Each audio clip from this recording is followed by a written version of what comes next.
بسم اللہ الرحمن الرحیم۔ السلام علیکم ناظرین۔ شوہر کے حقوق۔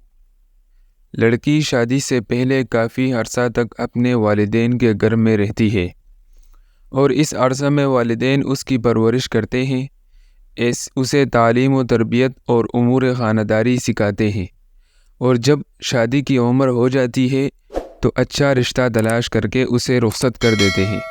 شادی سے پہلے والدین اپنی لڑکی کا ہر طرح سے خیال کرتے ہیں، اس کے ہر طرح کے ناز و نخرے برداشت کرتے ہیں، یہاں تک کہ وہ دوسرے افراد خانہ، بہن بھائی بھی چھوٹی موٹی باتوں پر درگزر سے کام لیتے ہیں۔ لیکن شادی کے بعد جب وہ رخصت ہو جاتی ہے تو چونکہ لڑکی کے لیے بالکل نیا ماحول ہوتا ہے اور جانبین میں مناسبت بھی نہیں ہوتی، اس لیے سسرال والے ابتدا میں لڑکی کے ہر کام کو اعتراض کی نگاہ سے دیکھتے ہیں اور بعض اوقات اصلاح کی غرض سے ساس یا نند کسی بات یا کسی خلاف مزاج کام پر ٹوک بھی دیا کرتی ہیں۔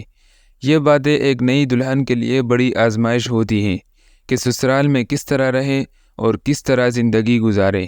بعض تیز مزاج لڑکیاں دوسری عورتوں کی باتوں میں آ کر اپنی ساس کی ہر بات کا الٹا جواب دیتی ہیں، جس سے اچھے خاصے گھر میں فتنہ فساد برپا ہو جاتا ہے، اور بعض دفعہ چھوٹی چھوٹی باتوں پر لڑائی جھگڑے کی وجہ سے طلاق تک کی نوبت پہنچ جاتی ہے، اور طلاق کے بعد میاں بیوی دونوں پچھتاتے ہیں کہ کاش ایسی نوبت نہ آتی۔ اب علماء سے رجوع کرتے ہیں کہ کس طرح مولانا صاحب کوئی گنجائش نکالیں تاکہ ہم دوبارہ باہم عقد نکاح کر سکیں، لیکن جب مفتی صاحب کی جانب سے اپنی مرضی کا کوئی جواب نہیں ملتا تو اب ہائے واویلا ہوتا ہے کہ دیکھیے، جس طرح بندوق سے نکلی ہوئی گولی دوبارہ واپس نہیں آ سکتی، اسی طرح زبان سے نکلی ہوئی طلاق بھی واپس نہیں ہو سکتی۔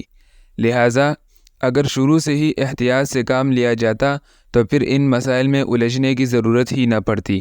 تجربے اور مشاہدے میں چند ایسی باتیں آئی ہیں کہ اگر ابتدا ہی سے ان باتوں کا خیال رکھا جائے تو ان پریشانیوں اور فسادات سے نجات مل سکتی ہے۔ ذیل میں نئی دلہنوں کے لیے اکابرین کی ہدایات کی روشنی میں چند ضروری ہدایات پیش کی جا رہی ہیں۔ چند ضروری ہدایات۔ نمبر 1، شوہر کا دل جیت لینے کی تدابیر۔ میاں بیوی میں ایک دوسرے سے مناسبت اور جوڑ ہو تو ازدواجی زندگی میں چین اور سکون مکمل طور پر حاصل ہو سکتا ہے، اس کے بغیر زندگی غیر مکمل اور دکھی شمار ہوتی ہے۔ اسی لیے عورتوں کو شوہر کا دل جیت لینے کی تدابیر سیکھنی چاہیے، جس کے بغیر چارہ نہیں۔ عورت چاہے کتنی ہی پڑھی لکھی ہو اور کتنی ہی خوبصورت اور مالدار کیوں نہ ہو، لیکن یہ تدابیر جانے بغیر وہ خاوند کے دل کی ملکہ نہیں بن سکتی۔ لہٰذا خاوند کو اپنا بنانے کے لیے چند حکمت بری باتیں لکھی جاتی ہیں۔ خوشگوار زندگی گزارنے کے لیے ان تدابیر پر عمل کرنا بہت ضروری ہے۔ نمبر 1، خاوند کی مرضی کے خلاف کوئی کام نہ کرو۔ نمبر 2، اپنی ضرورت سے پہلے اس کی ضرورت پوری کرو۔ نمبر 3، اس طرح رہو کہ تمہیں دیکھ کر اس کا دل خوش ہو جائے۔ نمبر 4، شوہر سے کبھی بھی اس کی گنجائش سے زیادہ فرمائش نہ کرو۔ نمبر 5، اگر شوہر کسی وجہ سے پریشان ہے تو اپنی شیریں زبان سے اس کا غم ہلکا کرو۔ نمبر 6، کفایت شعاری کے اصول اپناتے ہوئے تھوڑے پیسوں میں گھر کا خرچہ چلاؤ۔ نمبر 7، ہر کام حسن انتظام سے کرو۔ نمبر 8، شوہر کی راز کی باتیں دل ہی میں محفوظ رکھو، کسی کے سامنے کبھی بھی ان کا ذکر نہ کرو۔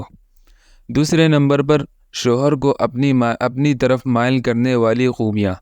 شوہر کو اپنی طرف مائل اور متوجہ کرنے کے لیے حسب ذیل اوصاف اور خوبیوں کی ضرورت ہے۔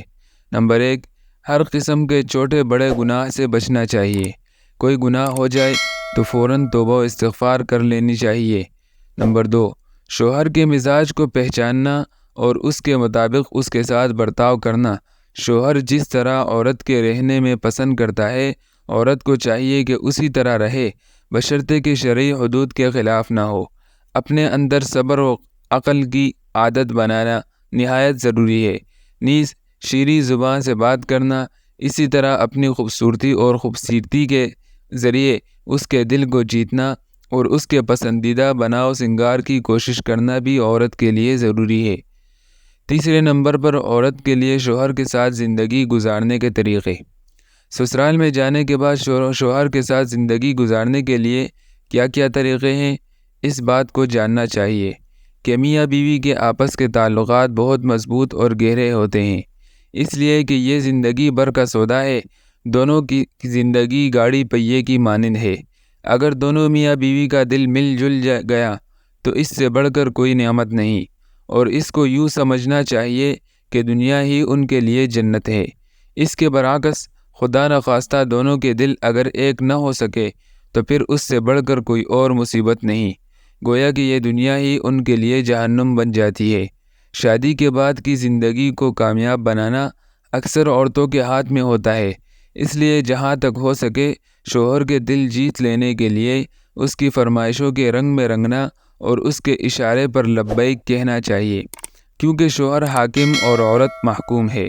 دنیا کی نگاہ میں عورت اس وقت مقام حاصل کر سکتی ہے جب وہ خاوند کے دل میں اپنے لیے جگہ بنا لے۔ یاد رہے کہ شوہر کی نگاہ میں جس عورت کی عزت نہ ہو تو وہ دنیا کی نگاہ میں اس کی کیا عزت ہوگی۔ عورت شوہر کے دل کو جیت کر اپنی دنیا کو جنت بنا سکتی ہے اور آخرت کی بھلائی بھی حاصل کر سکتی ہے۔